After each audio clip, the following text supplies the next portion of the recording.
All right, folks, so check this out. I was watching First Take on ESPN earlier today, and they had this massive segment about the Los Angeles Lakers and what they're going to do before the trade deadline. Stephen A. Smith and the whole crew were going back and forth, debating everything from the realistic expectations to the dream scenarios. And honestly, the conversation was so packed with information that I had to sit down and share all of it with you guys. The name that kept coming up throughout the entire discussion, the name that had everyone on the panel fired up, was Miles Bridges. And let me tell you, the analysis they did on why Bridges makes sense for the Lakers was absolutely fascinating. So let me set the scene for you because the context mattered. First Take opens up the Lakers segment by addressing the big question that every fan has been asking.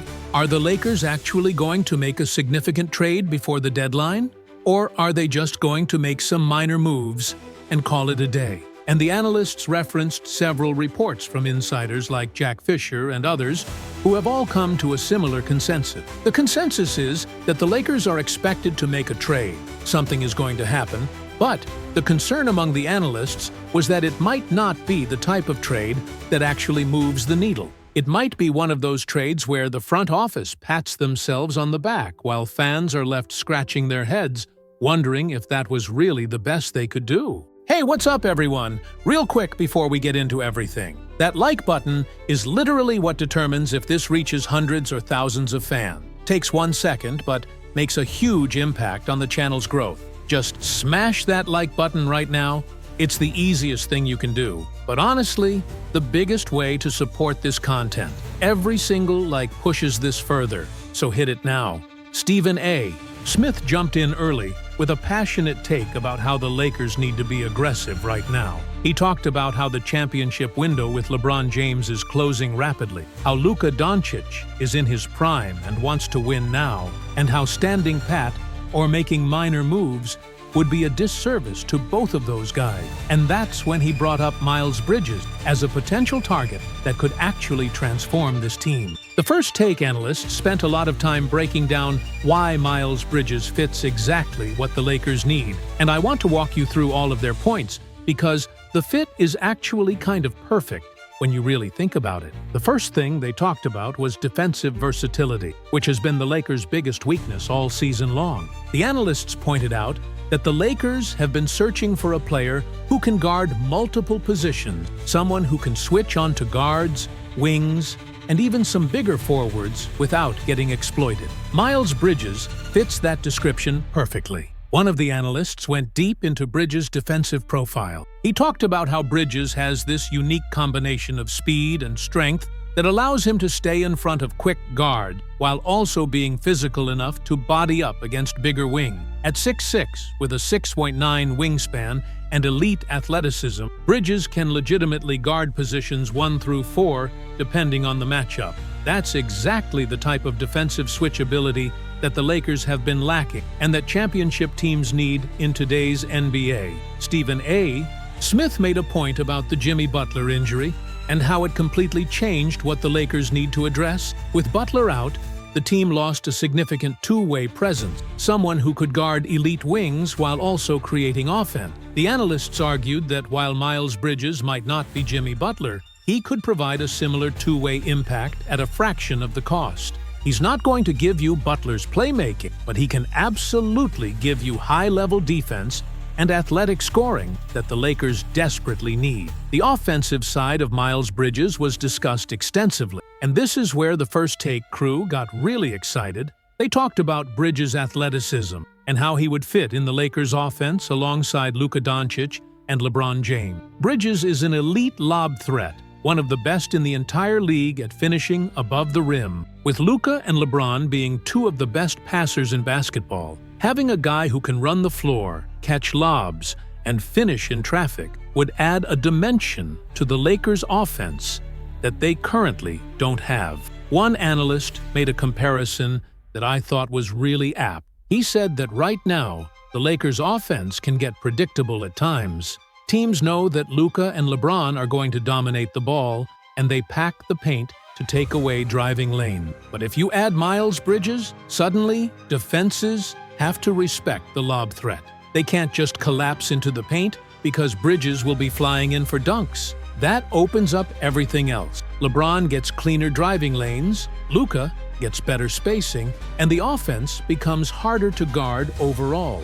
The scoring numbers were also highlighted. Miles Bridges is averaging around 18.7 points per game this season, and he's had seasons where he averaged over 20 points. That's not superstar production, but it's significant. For a Lakers team that needs more scoring punch beyond Luka and LeBron, adding someone who can reliably give you 18 to 20 points would be massive. And it's not just the quantity of points, it's the type of scoring. Bridges can create his own shot in isolation, he can score in transition, he can knock down open threes when defenders help off him. That versatility in scoring is valuable. The analysts also talked about Bridges' ability to play in crunch time, which is something the Lakers have struggled with. When games get tight in the fourth quarter, you need guys who can get buckets. Bridges has shown he can do that. He's hit big shots in big moments throughout his career. Having another reliable option in clutch situations would take pressure off Luka and LeBron and give the team more flexibility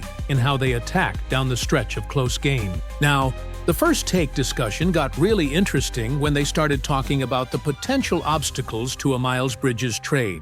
And I want to be honest with you guys, they didn't shy away from the controversial aspects. One of the biggest concerns they addressed was Bridges' past legal issues. He faced domestic violence accusations a few years ago, and while the legal charges were eventually dropped, the NBA suspended him for 30 games. The analysts acknowledged that this could create a public relations issue for the Lakers. Stephen A. Smith was pretty blunt about this. He said that the Lakers are one of the most visible franchises in all of sports, and any player they acquire comes under intense scrutiny. Bringing in someone with Bridges' history would generate headlines and criticism regardless of the legal outcome. The organization would need to be prepared for that backlash and have a plan for how to handle it. But then another analyst offered a counter-perspective that I thought was fair. He pointed out that Bridges served his suspension, he's been a model citizen since returning to the league, and at some point, people deserve second chances. The NBA itself allowed him to return after thoroughly investigating the situation.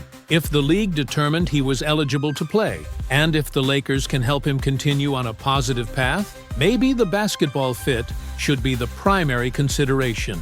It's a nuanced issue, and the First Take panel debated it respectfully without trying to minimize the seriousness of what happened. The financial aspects of a potential Bridges trade were also discussed in detail. The analysts pointed out that Bridges' contract is actually pretty manageable by today's NBA standards.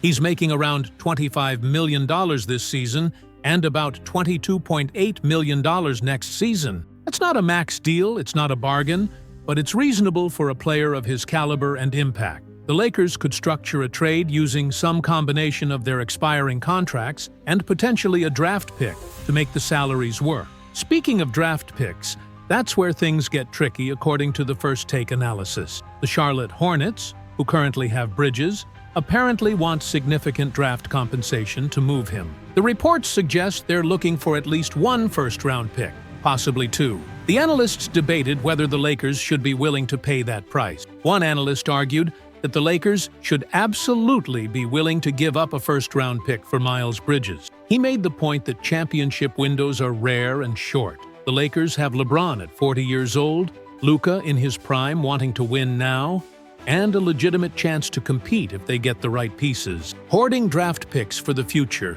when you have a chance to win in the present, is a losing strategy. You make the move now and figure out the rest later. Another analyst was more cautious.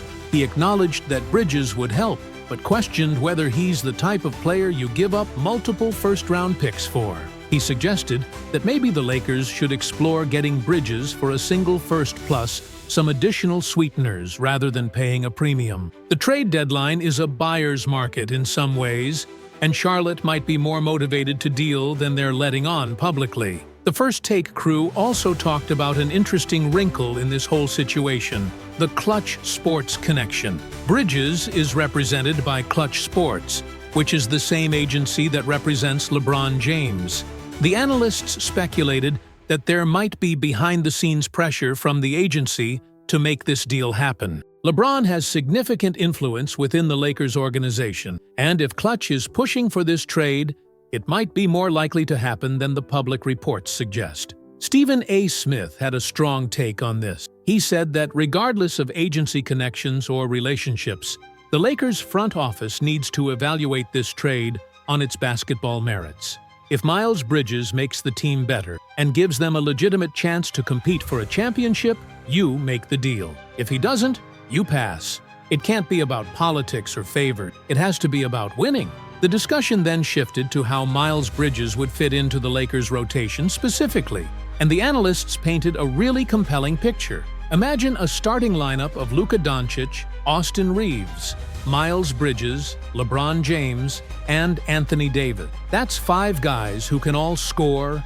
all defend, all make plays. The versatility would be insane. You could switch everything defensively, you could play multiple styles offensively, and you could adjust to whatever the opponent throws at you. And then off the bench, the Lakers would still have guys who could provide energy and depth. The analysts talked about how adding Bridges doesn't mean you stop adding other pieces. You could still pursue some of those second-tier guys, the Keon Ellis type, the role players who fill specific needs. But Bridges would be the headliner, the guy who actually moves the needle and transforms your ceiling as a team. One point that the analysts made repeatedly is that the Lakers are closer to being a championship contender than people think. They've shown flashes of dominance against good teams. They've had stretches where everything clicked, and when healthy, they have legitimate star power. What they're missing is depth, and that third high-level player who can take pressure off Luka and LeBron.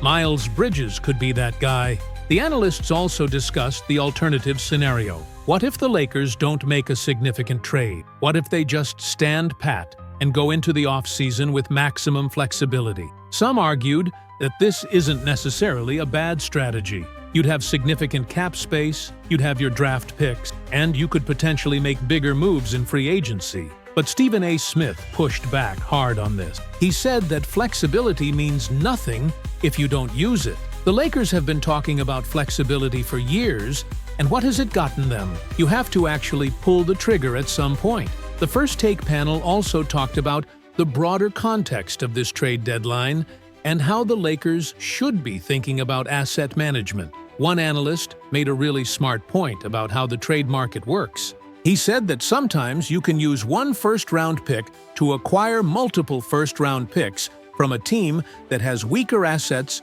and wants to consolidate. So the Lakers could potentially trade their first for multiple lower picks, then use those picks in various combinations to get multiple players. It's chess, not checkers. The Brooklyn Nets were mentioned as a potential trade partner in this context. The Nets have a bunch of players who could help the Lakers and multiple draft picks that aren't particularly valuable on their own, but could be packaged together. The analysts suggested that maybe the Lakers could do a larger deal with Brooklyn that brings in several rotation pieces while also positioning themselves to potentially add someone like Miles Bridges in a separate transaction. The urgency of the situation was emphasized throughout the segment. The trade deadline is approaching fast, and teams need to make decisions soon. The analysts talked about how prices typically come down as the deadline gets closer, because selling teams become more desperate to get something rather than nothing. The Lakers might be able to get Bridges for less than the reported asking price if they're patient, but also aggressive in their negotiation. Stephen A. Smith's closing argument on the Bridges situation was passionate, and I think it resonated with Lakers fans everywhere. He said that the Lakers have an obligation to maximize this opportunity. You have LeBron James, one of the greatest players in NBA history, in the final chapter of his career. You have Luka Doncic, arguably the best offensive player in the league right now, wanting to win championships. You have Anthony Davis, when healthy, still an elite two-way force. The pieces are there for something special, but you need to add the right complementary pieces to make it work. Miles Bridges could be that piece. The analysts acknowledge that there's risk involved. Bridges' history, the draft pick cost, the uncertainty of how he'd fit, all of those are legitimate concerns. But they also pointed out that winning championships requires taking calculated risks. You can't just play it safe and hope for the best. At some point, you have to bet on yourself and go for it. The Lakers' window is now. The question is whether they have the courage to seize it. The segment ended with each analyst giving their prediction on whether the Lakers will actually acquire Miles Bridges. The consensus was split. Some thought the public relations concerns would ultimately deter the Lakers from pulling the trigger. Others thought the basketball fit was too good to pass up and that the deal would get done. But everyone agreed on one thing. If the Lakers do acquire Miles Bridges, they immediately become a more dangerous team and a legitimate threat to come out of the Western Conference. So, there you have it, folks. That's everything First Take covered about the potential arrival of Miles Bridges to the Los Angeles Lakers. The defensive versatility, the athletic scoring, the lob threat potential, the contract considerations, the draft pick negotiations, and yes, the off-court concerns that need to be addressed. It's a complicated situation with a lot of moving parts, but the basketball fit is undeniable. I'm going to be keeping my eyes on all the trade deadline news and updates, and I'll make sure to bring you the latest information as soon as it breaks. If you enjoyed this breakdown, smash that like button, subscribe to the channel if you haven't already, and turn on notifications so you don't miss anything. Drop a comment below letting me know what you think. Would you want Miles Bridges on the Lakers? Is he worth a first-round pick? Can you get past the off-court concerns? I want to hear your thoughts. Thanks for watching, and I'll catch you all in the next one.